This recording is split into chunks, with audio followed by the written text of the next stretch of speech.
So, Rocket League players, am I right? I once walked into a bar with two Rocket League players and they turned around and told me that we should rotate to a different bar because this one is lacking I don't really know how to start. There's been yet another DDoS epidemic apparently, whatever. We've seen it all at this point with this game, and at some point we need to start studying people like this guy in a museum. In fact, I feel like we're all strange human beings for being so into this idea of car soccer. Surely we have a screw loose or something, I don't know. It can't be that normal, can it? So I wanted to talk about this player base, because I think the Rocket League player base in itself is a community full of wonder and wisdom, but it does get too much sometimes. Like really too much. So this is why Rocket League players must be stopped. You know when you see other games such as Valorant and their questionable communities? Can I know how old you are before I commit to anything? Good idea. 17. Well, you can bet your sweet cheeks that Rocket League differs quite a lot from such games, because of the fact that Psionics have made voice chat for many years now more useless than trying to use a single chopstick for noodle soup. In fact, it's been mostly extinct for the past 5 years, which means that the game has to make up for it in some way, one of those ways being the text and quick chats. So needless to say, the Rocket League community has managed to breed only the most fucking annoying keyboard warriors in existence. We're talking about people who haven't even witnessed a single blade of grass since the first ever recorded case of COVID. What else is a problem in this community? Oh yeah, the pathetic specimen that go out of their way to DDoS people just to win a game of Rocket League. That's completely normal behavior, there's no way this is weird. Another thing, just how much do you think the average age of a Rocket League player went down after free to play? You have 8 seconds to guess correctly. I'm just kidding, I don't know the answer. But what I do know is that it probably went down by quite a lot, and that's terrifying. So much so in fact that even the average age requirements to go pro went down as well, which I always found was a very dangerous, slippery slope to go down. But we're not here to talk about the professional scene, instead we're here to dunk on the Rocket League player base for the shits and giggles of a YouTube video. I'd like to think of this community as 3 different emotional stages while losing a game. The first one has to be hope.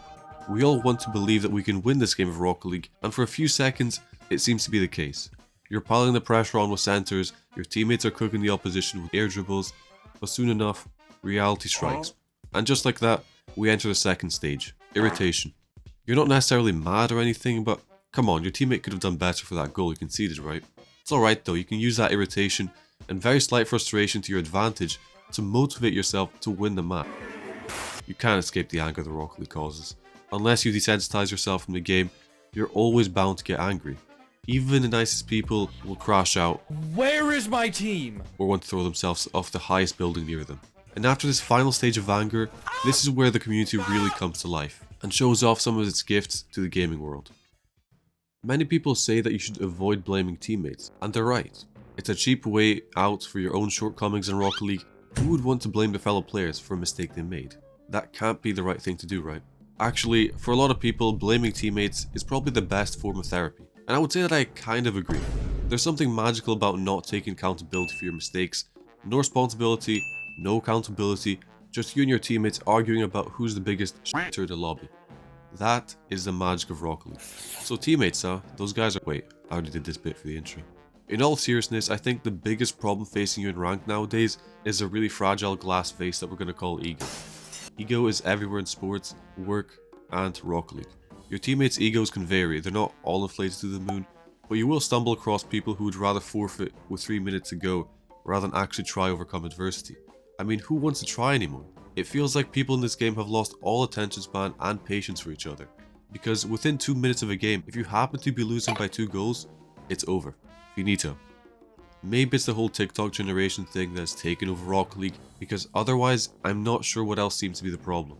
Like, I'm at the point where I truly think that we need Subway Surfers to be playing in the background in order to make your 11-year-old teammates finally lock in.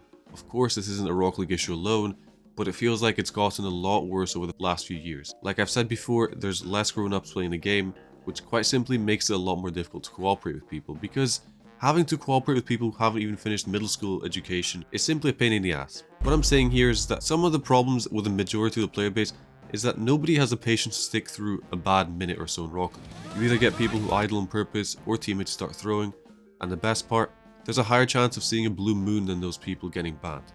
So, for the quintillionth time, I'm going to say this. Please, please, please find some people to talk to and team up with, because it's always going to be an uphill battle in a solo queue stack. I know people still enjoy the solo queue experience, but this is more of a pill intended for people who insist on solo queuing into eternity, despite visibly wanting to murder their teammates. The ranked discourse is a famous, long, 5-year battle that there's a good chance you've been a part of in a Rocket League community. The difference with this battle compared to traditional famous battles, however, is that Rocket League's war on the ranking system is mostly everyone disagreeing with everyone about the scale of the problem. Some believe it's irreparable and completely broken for most players. Other people will say that the problem is mostly present in the lower ranks, basically me, and others will say that there's no problems whatsoever and it's 100% skill issue. For the most part, I'd agree with the skill issue people, but I would also agree with people saying that the system is fundamentally broken. Both parties are right. Okay, I'm not going to sit here and yap about the ranking system yet again, but if you do want that, here are some videos of me talking about the state of ranked if you're actually curious to hear what I think. In a nutshell, people can be very frustrated with the way ranked matches can go, almost a little too frustrated if you ask me, and I can see why a lot of people argue that the system is entirely broken, and I do share some of those sentiments. But I realized a long time ago that these pixels making up a PNG of your rank do not matter one bit if you're enjoying the game.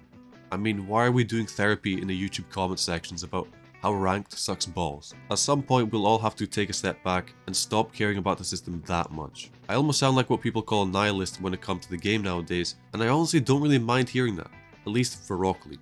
Because this game isn't about a rank, it's about enjoying the absurdity it has to offer.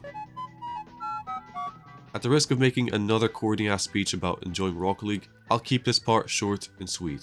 Turn off your rank, turn off your overly emotional part of your brain, and try enjoy the fucking game. If the only thing keeping you in this game is your rank, then I guess try enjoy the ride. At this point, I've detached myself so much from the game recently that I wanted to find an alternative, and that alternative was Rematch for me. No, I'm not big enough to be sponsored by them.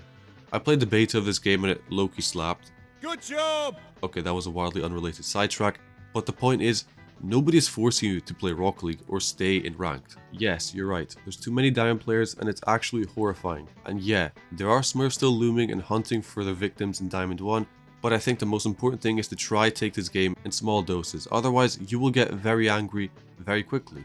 And you don't want that, do you? Don't get me wrong, the game is owned by literally one of the worst gaming companies out there, and we all know that Psyonix is also still very incompetent at achieving the most basic goals with this game. But you know what? The game is still fun. The core gameplay is still good. As long as you don't replace the ball with a block or something. That's it. I have nothing else to say. Thank you for watching. Above all, have a great day or night wherever you are, and I'll see you next time.